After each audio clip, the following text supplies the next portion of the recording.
Hey, welcome back. I wanted to give a little introduction to this episode and answer the question, what is the most difficult sport to broadcast? That is a question I've got over the years, whether it be at Marist College, the Connecticut School of Broadcasting, Fordham University, or any of the other places that I've trained hundreds or thousands of students. And it's an interesting question because everybody has their favorite. Yours might be baseball, someone else's might be football. There's also hockey, basketball, etc. But generally speaking, what is the most difficult sport to broadcast? In this episode, we're going to tackle that question, and we're also going to talk about how you can improve and get better. So I hope you enjoy it. Leave some comments. Please feel free to share and like, and I hope you enjoy this episode. Which sport of the major four is the most difficult to broadcast? I will tell you next.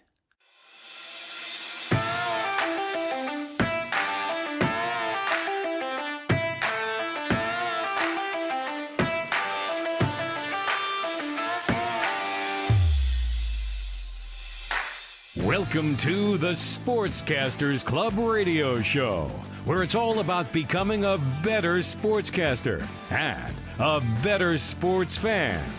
And now, your host, a man who has trained sportscasters at Marist College, the Connecticut School of Broadcasting, and Fordham University's WFUV Radio, Rick Schultz.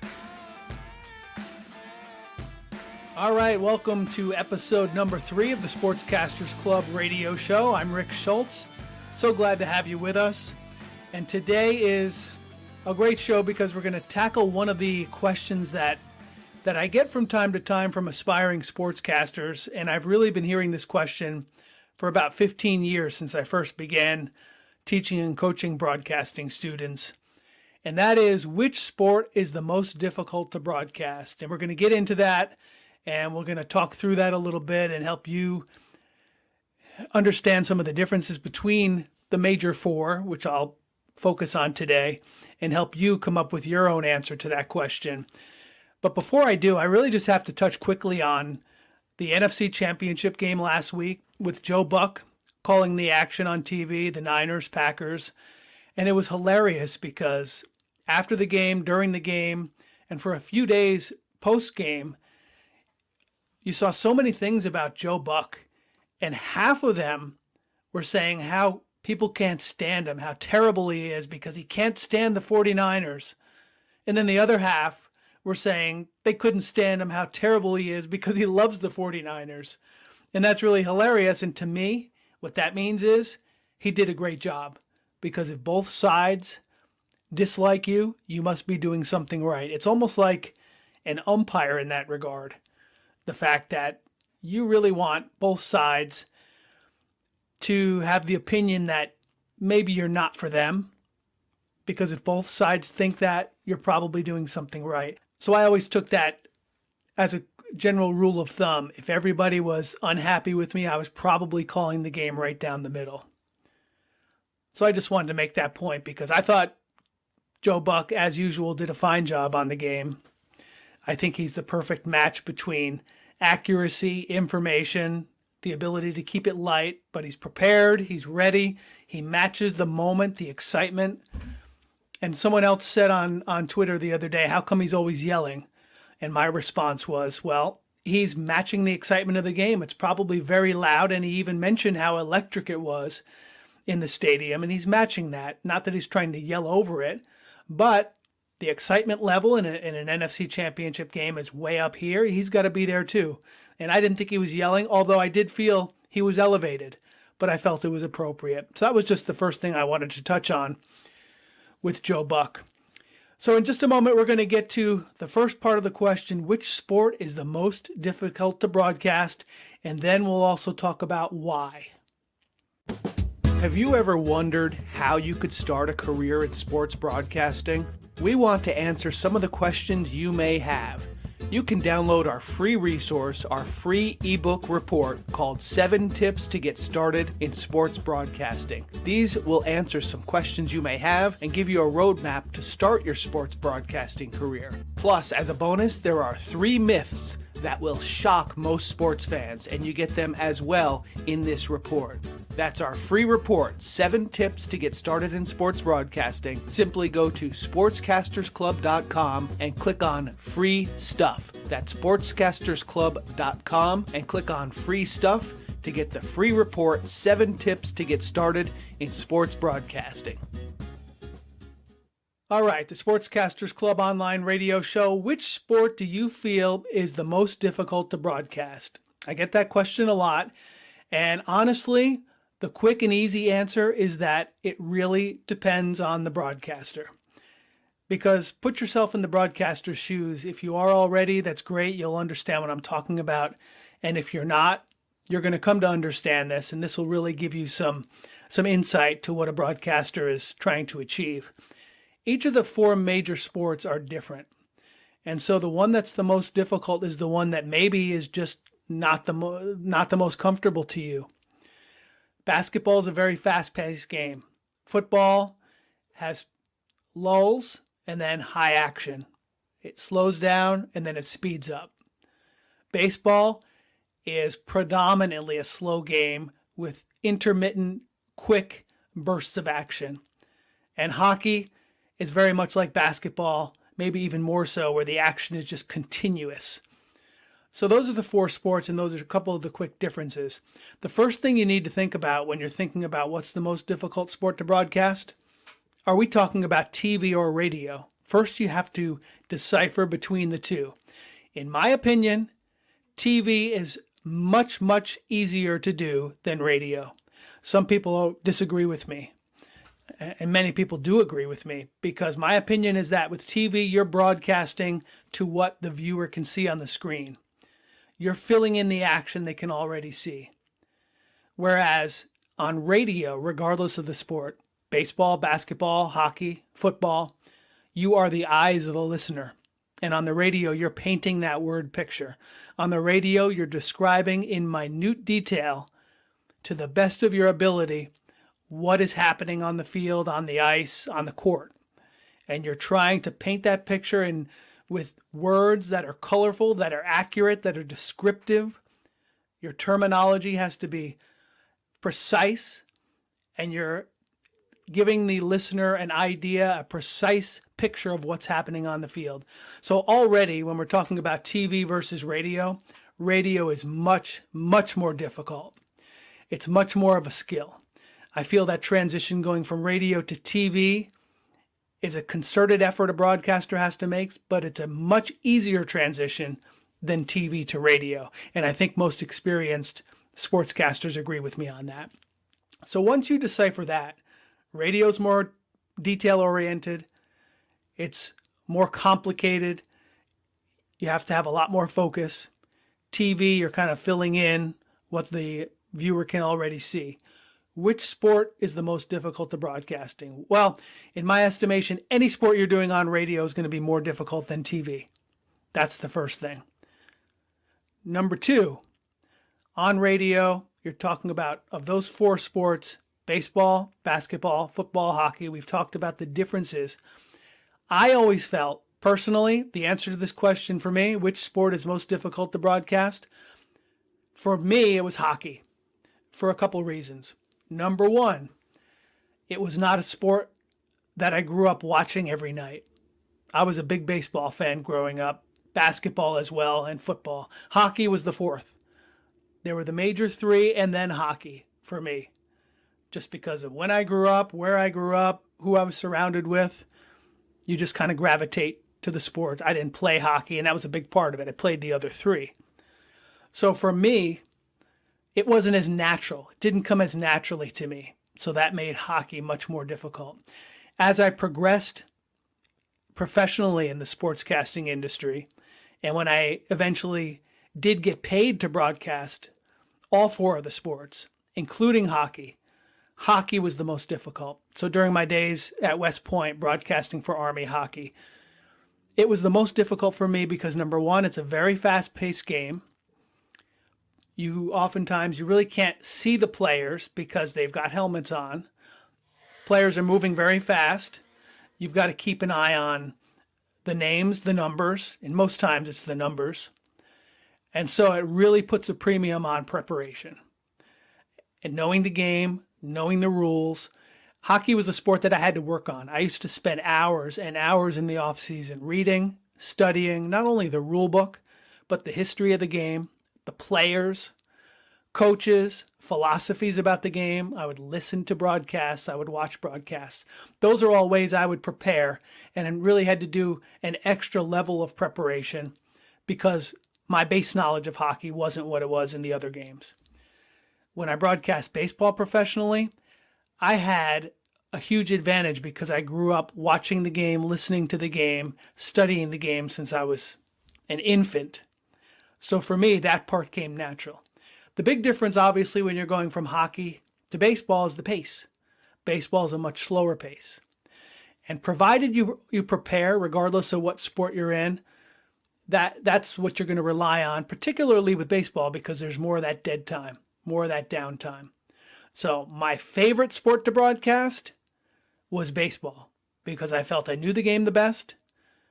I felt it gave me a lot of time to tell stories, to weave a lot of different things, anecdotes and tidbits into the broadcast to spice it up, make it fun, entertaining, informative. So baseball was my favorite, and I felt very capable and professional at it. I felt basketball to me was the easiest because the ball's in play much of the time, similar to hockey in that regard, but there's only 5 guys for each team on the court at the same time. You can identify them easily, and it's just a matter of practice in getting that verbiage and the play-by-play and descriptive terminology of the court to the right corner, up top to the foul line, right wing, dribbles around left side, weaves his way towards the left baseline, turns, banks it up and in from the left side. The descriptive terminology that just comes with practicing. And I haven't called a professional basketball game in a while, so it's just something you practice at, you get better at, and I felt that was the easiest because it was a finite court. It was all right in front of you, and it was just about describing the action, and it's a skill. You practice, you learn, and you follow the ball and describe what you're seeing. So the answer to that question, which sport is the most difficult? For me, it was hockey, and the easiest for me was basketball. The one I enjoyed the most was baseball. And football was in there too. That was a lot of fun to broadcast as well. When we come back, we're going to take the next step in this discussion, and we're going to talk about specifically what are some of the differences for each of those 4 games and how can you improve in each sport. We'll be back in a minute. If you're enjoying the show, check out our 7-hour online sports broadcasting course. We cover play-by-play, talk show hosting, television, and much more. Visit sportscastersclub.com and click on Online Sportscasting Class.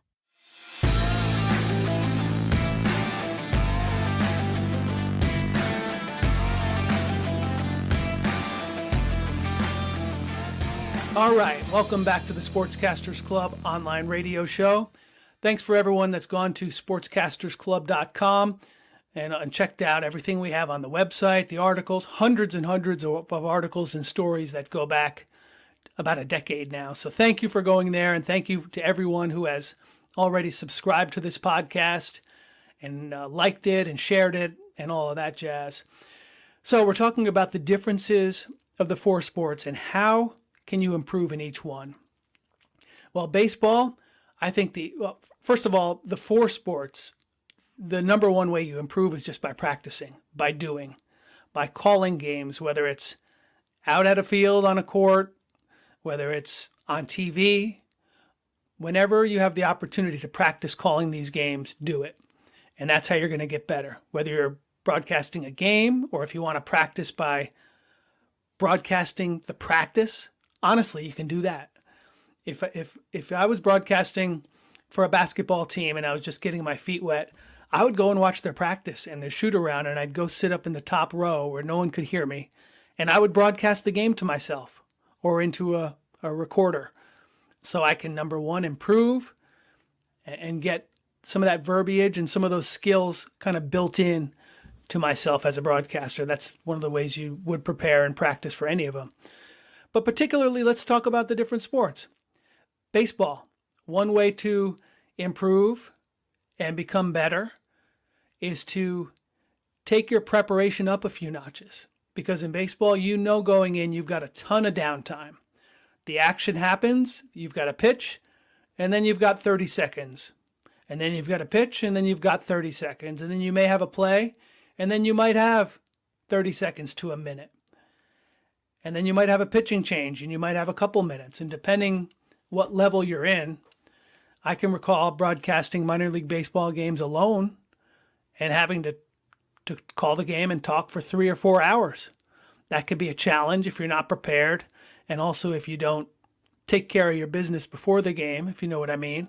Don't drink a lot before the game, especially if you're in solo action that night, because then you're going to be trapped. But anyway, baseball, that is the number one thing, to be prepared. And I always felt like I wanted to use about 10 to 20% of the material that I had prepared.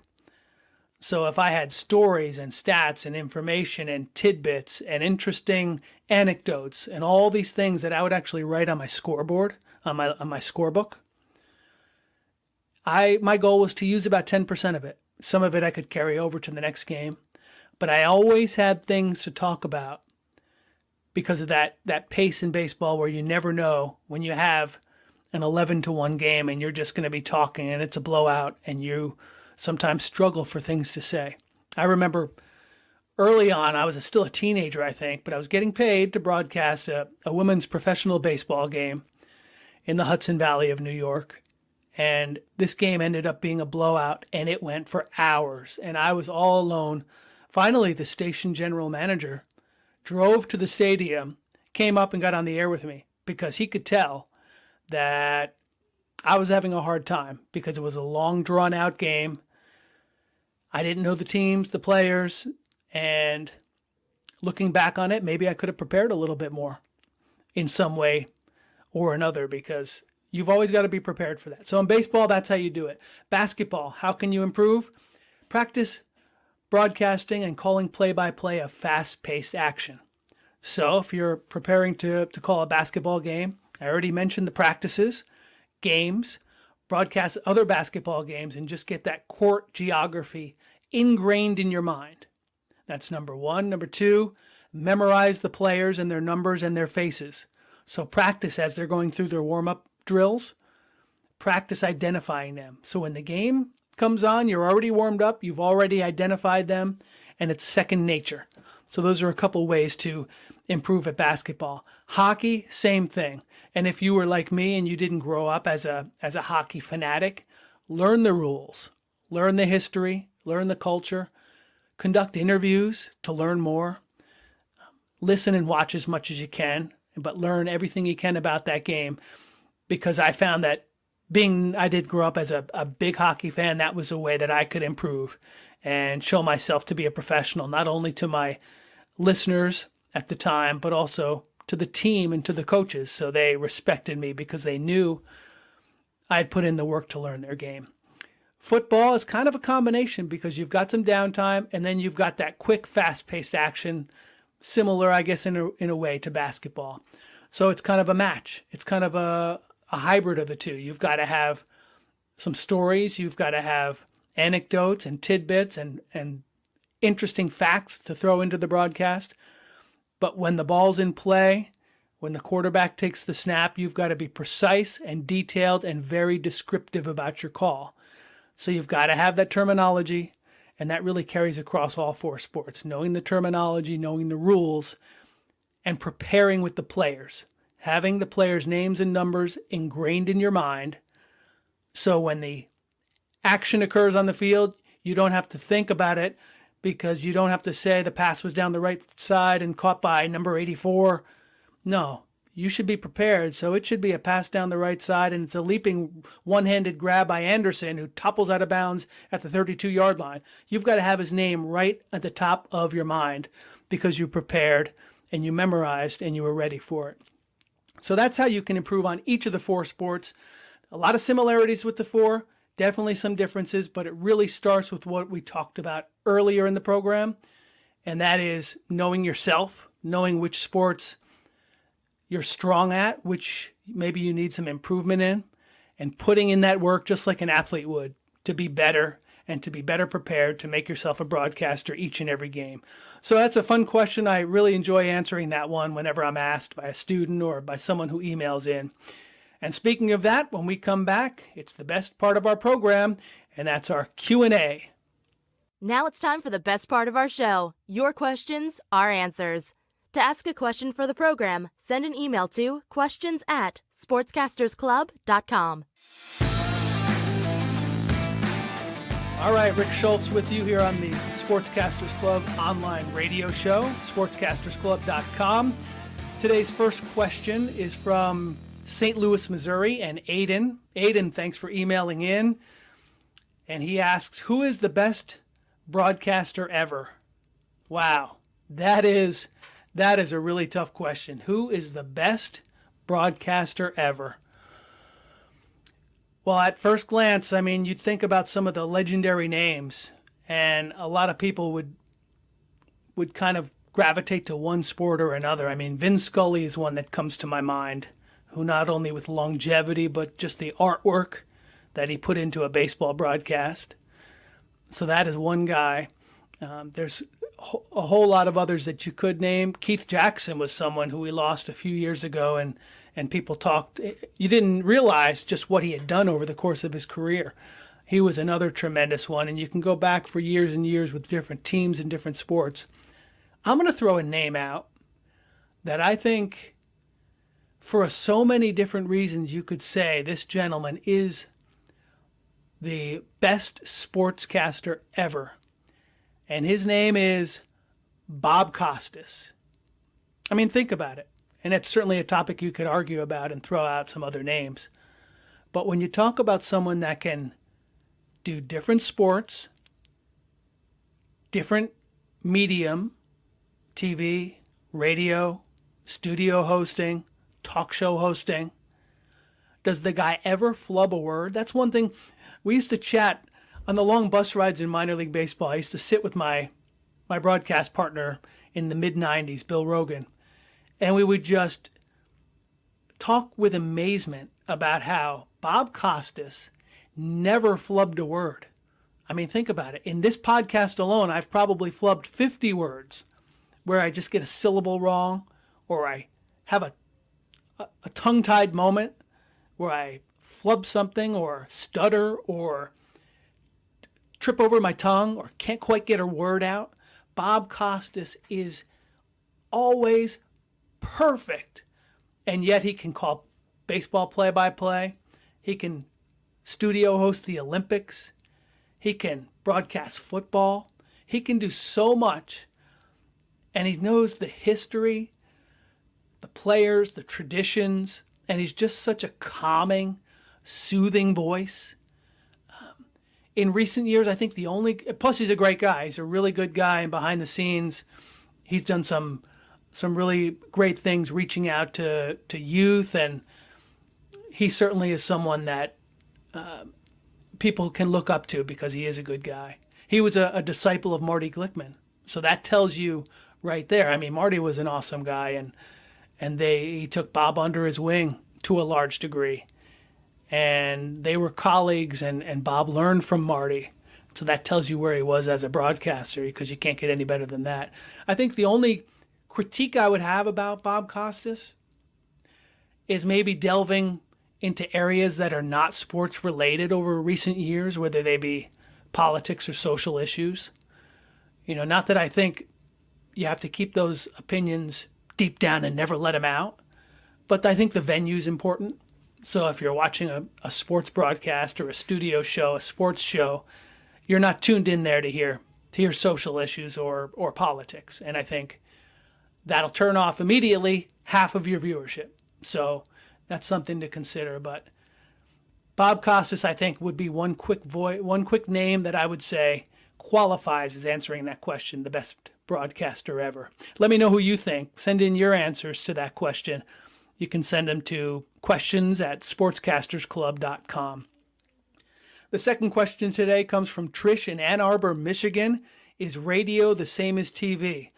Well, Trish, I hope you listened to the early part of this episode as well, because we touched on that, talked about the difference between radio and TV, and the answer is no, they're not the same. Radio is much more detailed, fast-paced. You're describing the action. You're painting the word picture. You're trying to let your listeners see what you see. And so you're constantly describing and detailing what you see. TV, they can see the picture. You're identifying, I like to say, filling in between the lines. On radio, a call might be Favre drops back, looks down the right sideline, throws it, caught by Anderson at the 35-yard line. He twists to his right and gets brought down by the knees, and he's down at the 28-yard line. That might be a radio call because it's very descriptive and you can see it. But on TV, that same call might be Favre, right side, Anderson, complete, and he's brought down. Because on TV, you can see all the rest. So you don't have to describe with all the detailed action. In fact, it's quite a pet peeve of mine when you have a broadcaster doing a radio call on TV. Think about it. You can see it. You don't need the broadcaster to give you every single little detail. And when they do on TV, it has the effect of being that annoying person sitting next to you at the game that will not shut up. That's what you want to say to a broadcaster who does a radio call on TV. Just shut up, because you don't have to talk that much. And so that's the quick answer to that question. So I hope that answers it. Radio's not the same at TV. I think TV is probably more glamorous. There's definitely work that TV broadcasting involves because you're working with a team. You're working with producers, directors, reporters, obviously analysts that you work with, camera people, sideline, that's why I said reporters, sideline reporters, all these different people that make up your crew. Oftentimes with radio, the show is more about you, your description, and you always work with a team, but it's a little bit more of a focused, narrow team with radio than it is with TV, where it's more of a larger team effort and you're a piece in that wheel. So those are a couple of the differences between radio and TV broadcasting. Hope you enjoyed this question and answer period. Send your questions to questions@sportscastersclub.com, and I'll be back in just a minute to put a nice little tidy bow on this puppy. When you're done with this episode, or even if you want to open your browser now, you can go deeper and learn the secrets of sports broadcasting. Search our full list of books at sportscastersclub.com, available from Amazon and Kindle, paperback, and Audible format.